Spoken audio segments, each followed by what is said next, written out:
Shalom keluarga beriman, selamat hari Minggu. Sampai bertemu lagi di ibadah online Gereja Orang Beriman Kampus Surabaya.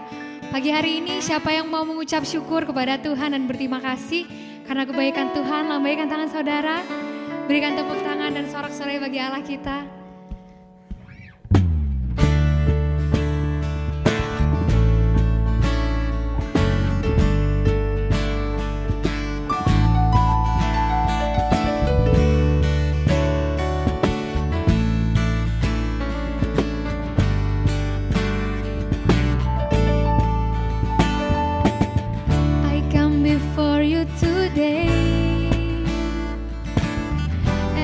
Just one thing that I want to say. Thank you, Lord. Come on, sing together. Thank you, Lord, for all you've given to me, for all the blessings that I cannot see. Thank you, Lord. Say thank you, Lord.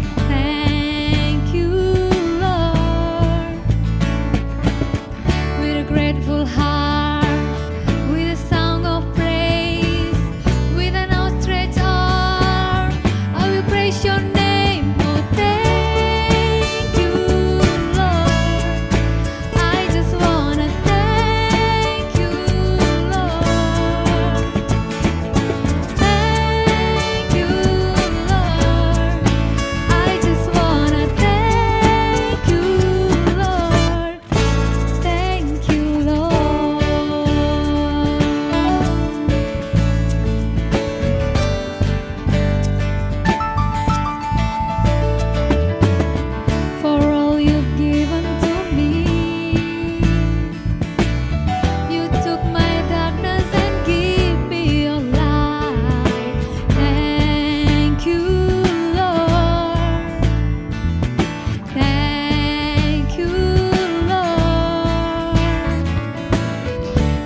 My sin and my shame, you took my sickness and healed all my pain. Thank you, Lord. I just wanna thank you, Lord, with a grateful heart, with a song of praise, with an outstretched arm, I will bless your name.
Kami mau nyatakan bahwasanya kami tenang di dalam hadirat-Mu.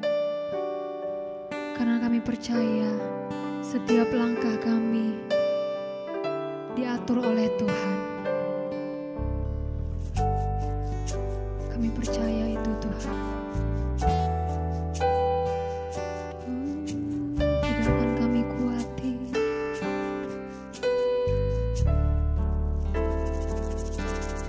Tenanglah kini hatiku, Tuhan memimpin langkahku. Di tiap saat dan kerja tetap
hadapan-Mu. Kami berserah Tuhan Yesus. Satu-satunya harapan kami, satu-satunya pertolongan kami. Kiranya Engkau berbicara Tuhan lewat firman-Mu pagi hari ini. Kau yang mengerjakan, Kau yang pakai setiap kami Tuhan. Dan biarlah firman-Mu menjadi rema dalam kehidupan kami. Terima kasih Tuhan Yesus. Ini kami setiap anak-anak-Mu yang rindu. Kami sudah berdoa dan mengucap syukur. Haleluya, haleluya. Sama-sama kita katakan. Amin. Shalom. Salam damai sejahtera untuk kita semua. Apa kabar saudara sekalian? Senang dapat berjumpa kembali dan melayani saudara dalam ibadah online Gereja Orang Beriman Kampus Surabaya pada hari ini tanggal 19 September tahun 2021. Mari dukung dan doakan rencana di bulan Oktober Gereja Orang Beriman Kampus Surabaya akan kembali mengadakan ibadah tatap muka. Karena juga melihat situasi kondisi, puji Tuhan Surabaya sudah di level 1 dan tentu ibadah tatap muka akan taat protokol kesehatan dan mengikuti anjuran yang sudah diberikan oleh pemerintah. Sebagai hamba Tuhan, saya mendorong kita semua untuk tetap taat protokol kesehatan. Yang belum vaksin, ayo bergegas vaksin. Dan sebagai orang percaya, tidak lupa kita terus berdoa bagi bangsa dan negara kita, Indonesia. Puji nama Tuhan. Mari kita buka Alkitab kita. Kebenaran firman Tuhan terambil dari satu ayat saja di Perjanjian Baru, Kisah Para Rasul pasal 22 ayat 10. Judulnya di Alkitab LAI ialah Paulus berbicara kepada orang Yahudi. Demikian firman Tuhan. Maka kataku, Tuhan, apakah yang harus kuperbuat? Kata Tuhan kepadaku, bangkitlah dan pergilah ke Damsyik. Di sana akan diberitahukan kepadamu segala sesuatu yang ditugaskan kepadamu. Demikian firman Tuhan. Saudara terkasih dalam Tuhan Yesus, hari ini saya mau bagikan buat kita semua tentang What should I do? What should I do adalah kalimat dalam bahasa Inggris yang di Indonesia kan berarti apa yang harus aku lakukan. Baru saja kita baca di ayat 10, Paulus berkata demikian, Tuhan, apakah yang harus aku lakukan? Apakah yang harus aku perbuat? Sedikit latar belakang di dalam Kisah Rasul pasal 22 ini, Paulus menceritakan kepada orang-orang Yahudi sejarah bagaimana dia bisa menjadi pengikut Tuhan. Dulu dia adalah orang yang menentang orang-orang Kristen, berusaha untuk membunuh mereka. Paulus ini adalah orang Yahudi, warga negara Roma, dilahirkan di Tarsus, kemudian dididik oleh guru Gamaliel, tetapi kemudian dia berjumpa dengan Tuhan. Nah, dalam perjumpaannya itu, ia tidak bisa melihat, akhirnya lalu dia bingung dan berkata, Lord, what should I do? Itu dicatat dalam Alkitab versi bahasa Inggris, what should I do? Dan Tuhan berkata, ya sudah kamu bangkitlah, pergilah dan berjalanlah ke Damsyik, nanti akan kutunjukkan apa-apa yang harus kamu perbuat. Dan ternyata di kemudian, Paulus mengetahui bahwa Tuhan mengutusnya untuk menjadi rasul, untuk menjadi pemberita Injil kepada bangsa-bangsa non-Yahudi. Dia orang Yahudi tapi diutus kepada orang yang bukan dari sukunya. Sehingga pada akhirnya kita tahu lewat pelayanannya banyak Gentile atau orang non-Yahudi menjadi percaya kepada Tuhan Yesus. Nah, saya tidak akan membahas tentang itu, tetapi menariknya kalimat what should I do ini keluar dari mulut orang-orang yang mengalami ketakutan. Memang pada waktu itu dia takut. Ya, karena dia bisa dalam perjalanan bertemu dengan Tuhan, kemudian dia jatuh dari perjalanannya, dia buta, tidak bisa melihat, what should I do? Nah, saya mau bahas tentang what should I do ini. Kalimat ini seringkali juga muncul di lidah bibir kita ataupun di hati kita ketika kita menghadapi pergumulan, ketika ketakutan sedang melanda hidup kita. Namanya hidup ya, masalah pasti ada, pergumulan dan persoalan datang dan pergi. Makanya seringkali kita bingung apa yang harus kita lakukan, Tuhan. Ketakutan itu terkadang menghampiri kita di saat yang tidak diduga-duga. Kita takut mau makan apa besok, takut kapan nikahnya, hari tua seperti apa, takut nanti anak-anak masa depan seperti apa, takut belum punya rumah, takut hutang, takut ekonomi, takut kesehatan, bagaimana bisa sembuh, dan sebagainya. Dan ternyata ada satu kalimat yang indah, ketakutan dalam bahasa Inggris adalah fear. Fear is the only word to describe the absence of faith. Jadi, ketakutan itu adalah kata-kata yang tepat untuk menjelaskan absennya iman, saudara. Takut dan iman adalah dua hal yang bertolak belakang, tetapi menariknya mereka bekerja di dimensi yang sama. Karena mereka dua hal yang bertolak belakang, tapi bekerja di dimensi yang sama, maka tidak mungkin mereka berada di satu tempat dalam waktu yang bersamaan. Saya kasih contoh, kalau saya saat ini sekarang sedang ketakutan, maka tidak mungkin ada iman di dalam diri saya. Sebaliknya, kalau saya hari ini sedang beriman, maka ketakutan itu pasti hilang, tidak akan ada di dalam diri saya. Sama seperti panas dengan dingin. Dingin penjelasannya adalah ketiadaan panas. Jadi kalau ada panas, dingin pasti akan menghilang. Demikian pula dengan terang dan gelap. Gelap itu adalah satu keadaan di mana ketiadaan terang di situ. Ketika terang ada, maka gelap akan pergi dengan sendirinya. Saya berdoa biarlah kita semua boleh menjadi orang-orang yang tahu ketika kita ada di kondisi ini, tahu apa yang harus kita lakukan. Sometimes ya, kadang-kala memang kita ada di kondisi we don't know what to do. Tapi hari ini kita akan belajar, what should I do, Lord? What to do when we don't know what to do. Apa yang harus kita lakukan ketika takut, khawatir, cemas, persoalan datang, ketika kita tidak tahu apa yang harus diambil langkahnya, apa yang harus kita lakukan. 5 hal saya mau bagikan buat kita semua. Yang pertama yang perlu kita lakukan adalah put God between you and your circumstances. Put God between you and your circumstances. Artinya taruh Allah, taruh Tuhan di antara dirimu dengan keadaan atau masalah hidupmu. Jangan kebalik, masalahnya yang di tengah antara Tuhanmu yang di ujung. Sehingga yang kau lihat akhirnya adalah masalah yang besar. Ya, dan Tuhanmu di ujung menjadi kecil. Tapi waktu engkau menaruh Allah, Tuhan, di antara dirimu dan masalah, engkau yang akan melihat Tuhan yang besar dan masalah menjadi kecil. Put God di sini artinya taruh firman-Nya di tengah-tengah. Firman-Nya ini berkuasa, Bapak Ibu Saudara. Allah tahu bahwa ketika kita dalam keadaan unsure, ketika kita dalam keadaan tidak yakin, kita perlu tempat untuk berlari. Nah, janganlah menjadikan yang lain-lain itu pelarian, tapi berlarilah kepada kekuatan kebenaran firman-Nya. Karena firman-Nya ya dan amin. Firman-Nya tidak berubah. Firman-Nya tidak berubah, firman-Nya tidak gagal, firman-Nya berkuasa, firman-Nya pasti digenapi. Hari ini, saudara, sudahkah ada cukup firman dalam hidupmu? Ketika engkau tidak tahu apa yang harus kau lakukan saat takut itu datang dan melanda, taruh Allah firman itu. Lari ke firman. Karena apa? Alkitab mengatakan kebenaran itu akan memerdekakan kamu. Memerdekakan dari apa? Memerdekakan dari perbudakan dosa, memerdekakan kita dari ketakutan, memerdekakan kita dari kekhawatiran, memerdekakan kita dari belenggu skenario-skenario buruk yang kita bayangkan, kita dimerdekakan dari itu. Hari ini isi pikiranmu, hatimu dengan kebenaran firman Tuhan. Banyak baca, hafalkan, perkatakan, dan imani, saudara. Karena begitu banyaknya janji-janji Tuhan yang indah. Dan bukankah kita mengatakan iman itu timbul dari pendengaran akan firman Tuhan? Penting di sini. Iman itu memang adalah kasih karunia. Tapi untuk menumbuhkannya menjadi besar, day by day, we need the word of God. Kita perlu firman Tuhan. Dan betapa indahnya firman Tuhan, saya kasih contoh saja sederhana, saudara. Kalau kita lihat di dalam Yesaya 41 ayatnya yang ke-10, di dalam Yesaya 41 ayatnya yang ke-10, dikatakan di sana versi bahasa Indonesia, nanti saya akan baca versi bahasa Inggrisnya. Janganlah takut, sebab aku menyertai engkau. Janganlah bimbang, sebab aku ini Allahmu. Aku akan meneguhkan, bahkan akan menolong engkau. Aku akan memegang engkau dengan tangan kananku yang membawa kemenangan. Ini baru satu dari ribuan ayat firman Tuhan. Kalau engkau taruh Tuhan di antara dirimu dan masalah, saya percaya imanmu bangkit. Engkau tidak akan hilang dalam khawatir, tapi engkau akan bertumbuh dalam pengharapan.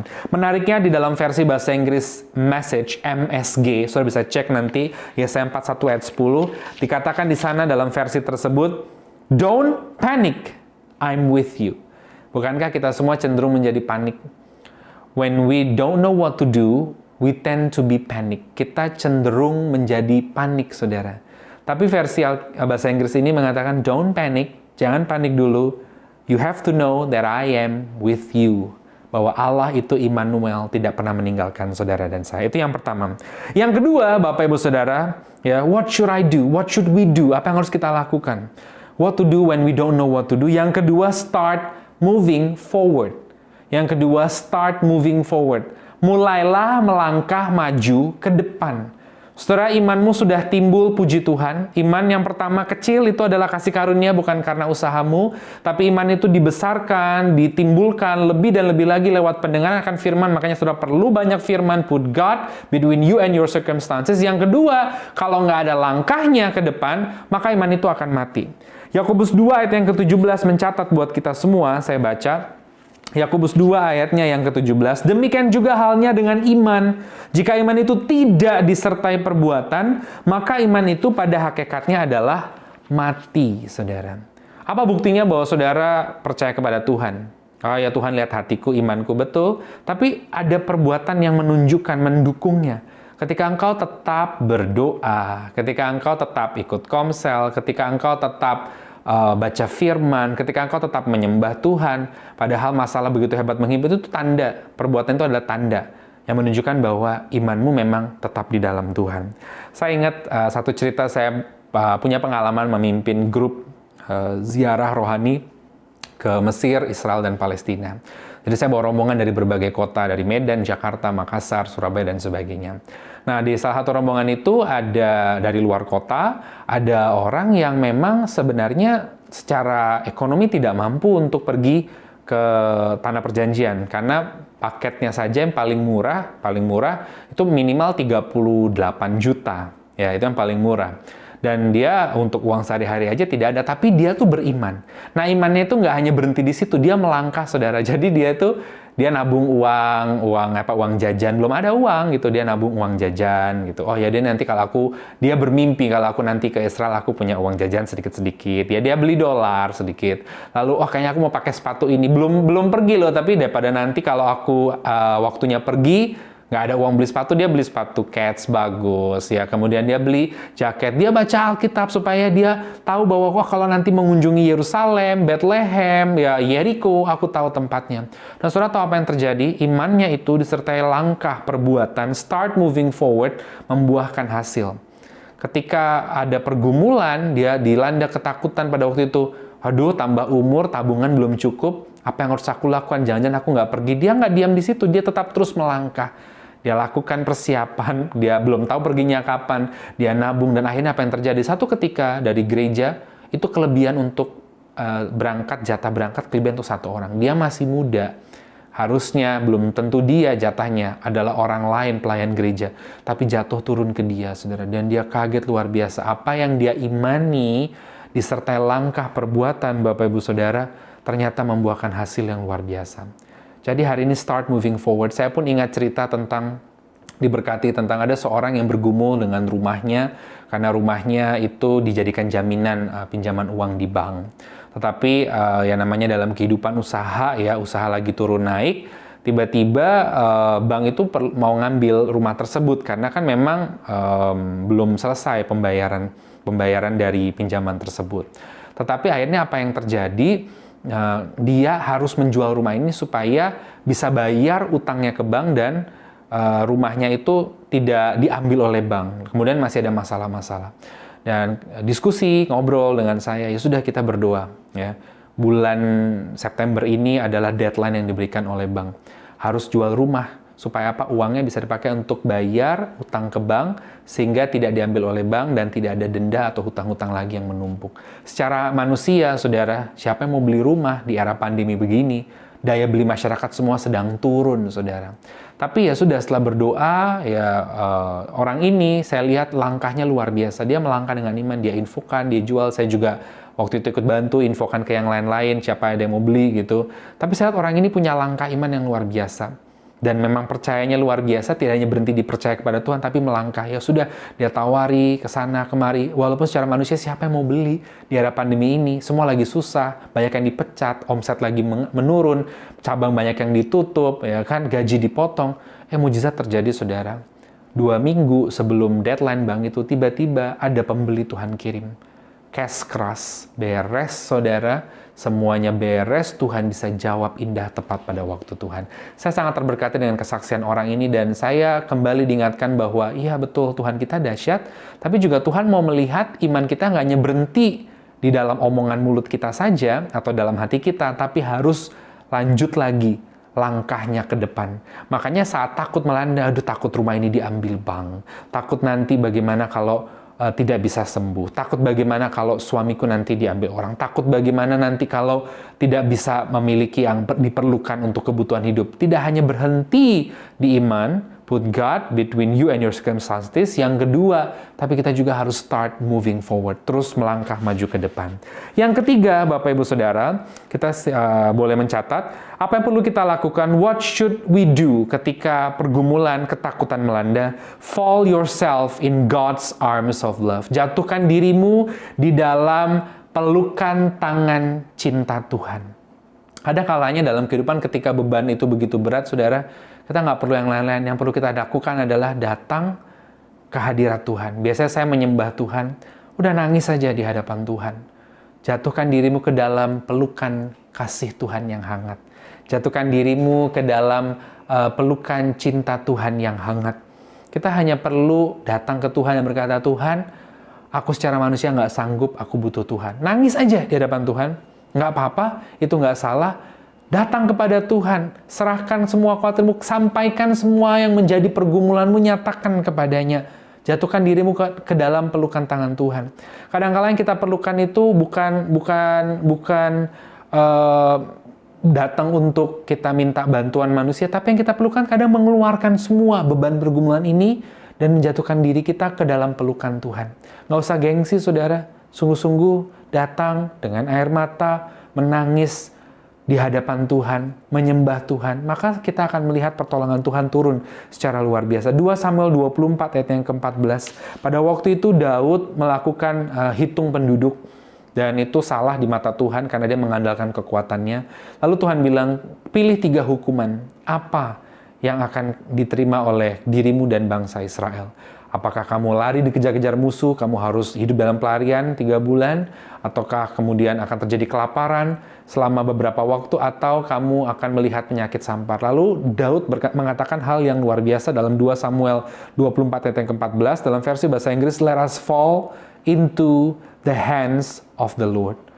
Aku mau menjatuhkan diriku ke dalam tangan pelukan kasih Tuhan. Karena Tuhan itu maha kasih, Tuhan itu penuh cinta. Ketika kita nggak tahu apa yang harus kita lakukan saat takut melanda, datang aja menghampiri Dia.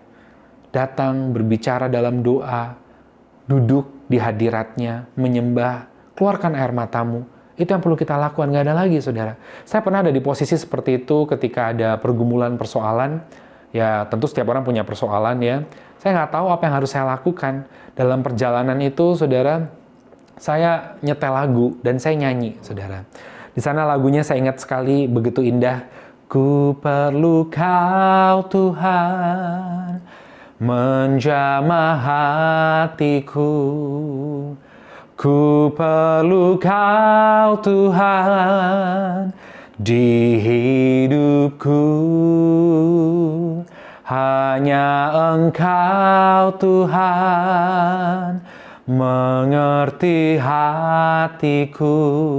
Hanya Engkau Tuhan yang ku perlu. Saya nyembah Tuhan, gak sadar air mata itu keluar, saudara. Dalam perjalanan saya lagi nyetir.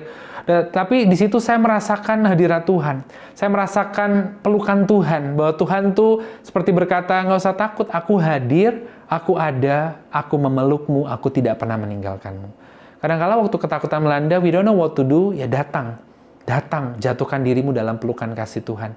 Nggak perlu gengsi, ya nggak perlu malu, nggak perlu bingung takut dilihat orang, datang aja kepada Tuhan. Dan kita akan merasakan pelukan Tuhan. Tahukah saudara bahwa ada kekuatan di dalam pelukan itu?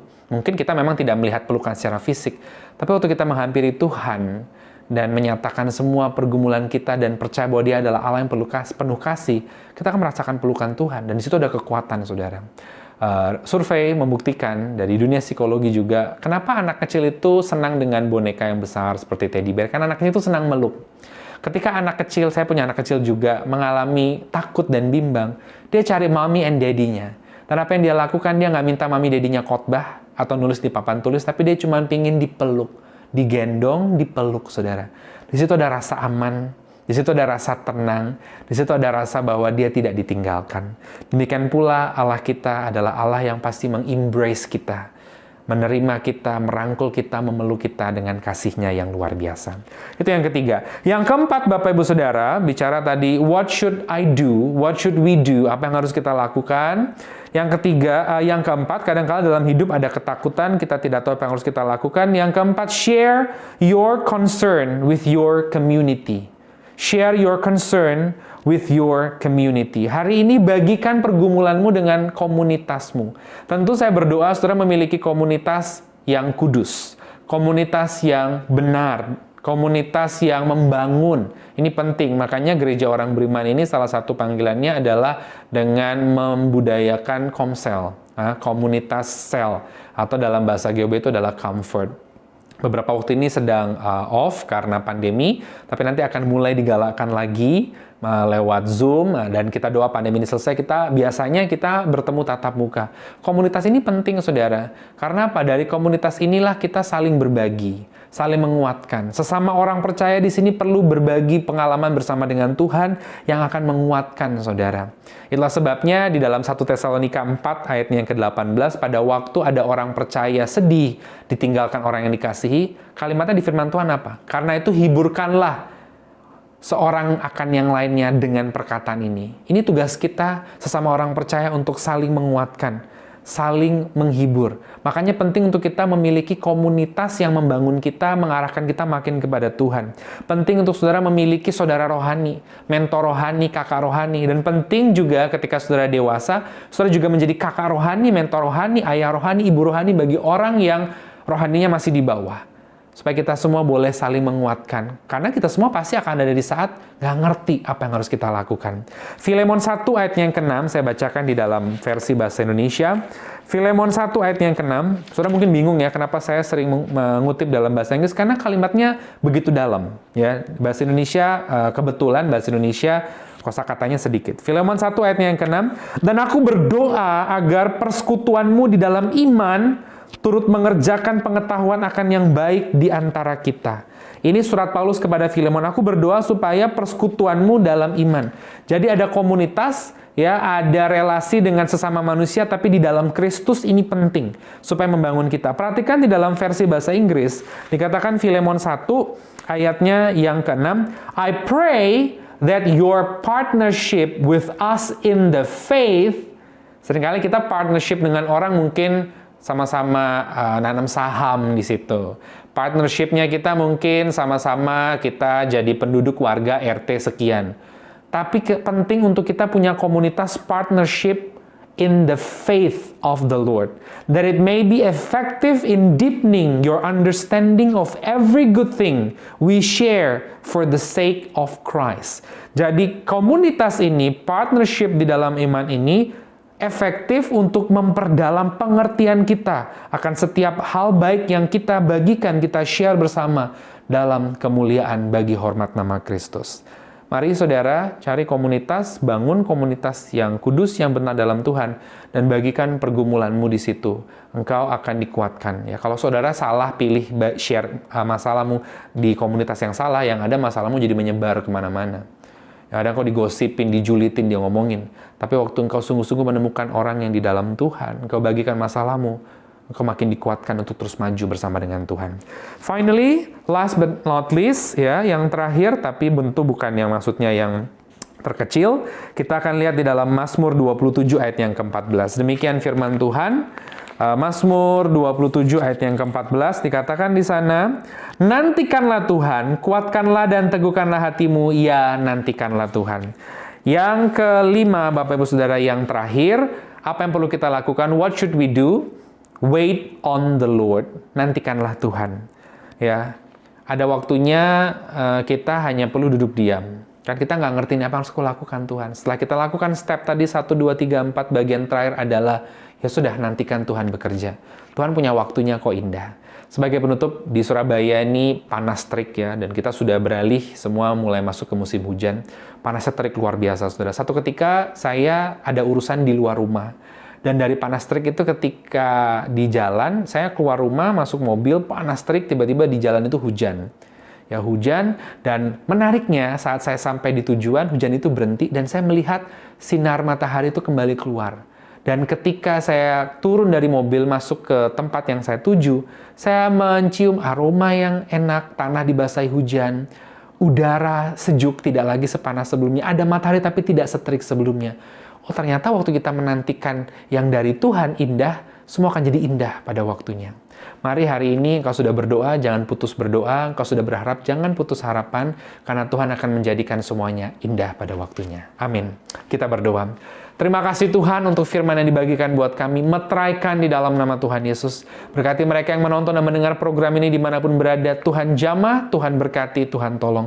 Kami doa bagi bangsa dan negara kami Indonesia diberkati. Penduduknya dari Sabang sampai Merauke, pemimpinan tertinggi Presiden Joko Widodo dan jajarannya ke bawah. Kami juga berdoa Tuhan buat para menteri, Panglima TNI, Kapolri, Gubernur, Wali Kota, Bupati dimanapun berada. Kami berdoa Tuhan buat warga masyarakat yang terdampak, mereka yang terpapar COVID, Tuhan sembuhkan. Kami doa pandemi ini boleh segera berakhir. Perlindungan dari Tuhan itulah yang kami andalkan. Kami berdoa buat gereja-gereja Tuhan, jemaat Tuhan, secara khusus GUB Surabaya yang rencananya bulan depan akan ibadah tatap muka. Tuhan berikan keamanan, perlindungan, setiap kebutuhan Tuhan cukupkan. Tuhan memberkati hamba-hamba Tuhan, Tuhan memberkati pelayan-pelayan Tuhan, gembalanya, jemaat-jemaat Tuhan dimanapun berada dalam perlindungan Tuhan. Terima kasih Tuhan, dan kami akan akhiri ibadah kami pada hari ini, namun sebelumnya kami ingin terima berkat dari Tuhan. Mari saudara angkat kedua tanganmu, arahkanlah pandangan hatimu ke hadapan Tuhan dan terimalah berkat-Nya. Kasih dari Allah Bapa di sorga, penyertaan cinta dan damai sejahtera shalom dari Tuhan Yesus, serta persekutuan yang manis dengan Allah Roh Kudus menyertai kita semua hari ini sampai Maranatha. Dalam nama Tuhan Yesus, haleluya, amin.